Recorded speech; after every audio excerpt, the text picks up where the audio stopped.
یہ میرا مسئلہ تو نہیں ہے، آج کا ٹاپک ہے ہمارا۔ ایک چوہا کسان کے گھر میں بل بنا کر رہتا تھا۔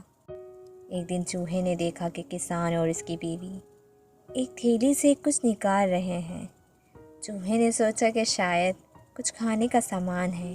خوب غور سے دیکھنے پر اس نے پایا کہ وہ ایک چوہے دانی تھی۔ خطرہ بھاپنے پر اس نے گھر کے پچھلے حصے میں جا کر کبوتر کو یہ بتایا کہ گھر میں چوہے دانی آ گئی ہے۔ کبوتر نے مذاق اڑاتے ہوئے کہا کہ مجھے اس سے کیا، مجھے کون سا اس میں پھنسنا ہے۔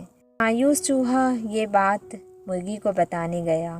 مرغی نے بھی مذاق اڑاتے ہوئے کہا کہ جا بھائی، یہ میرا مسئلہ نہیں ہے۔ بالآخر چوہے نے جا کر بکرے کو بھی بتایا کہ جسے سن کر بکرا ہنستے ہنستے لوٹ پوٹ ہونے لگا اور یہی کہا، جاؤ میاں، یہ میرا مسئلہ نہیں ہے۔ اسی رات چوہے دانی میں کھٹک کی آواز آئی جس میں ایک زہریلا سانپ پھنس گیا تھا۔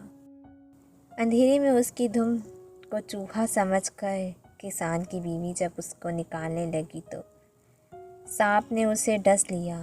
طبیعت بگڑنے پر کسان نے حکیم کو بلوایا جس نے اسے کبوتر کا سوپ پینے کا مشورہ دیا۔ کبوتر ابھی برتن میں ابل ہی رہا تھا کہ خبر سنی کسان نے کہ رشتہ دار عیادت کے لیے آ رہے ہیں، جن کے کھانے کے انتظام کے لیے اگلے دن مرغی کو ذبح کر دیا گیا۔ کچھ دنوں کے بعد کسان کی بیوی مر گئی، جس کے جنازے اور تعزیت پر آنے والوں کی ضیافت میں بکرا کاٹنے کے علاوہ کوئی چارہ نہیں تھا، جبکہ چوہا تو کب کا دور جا چکا تھا، بہت دور۔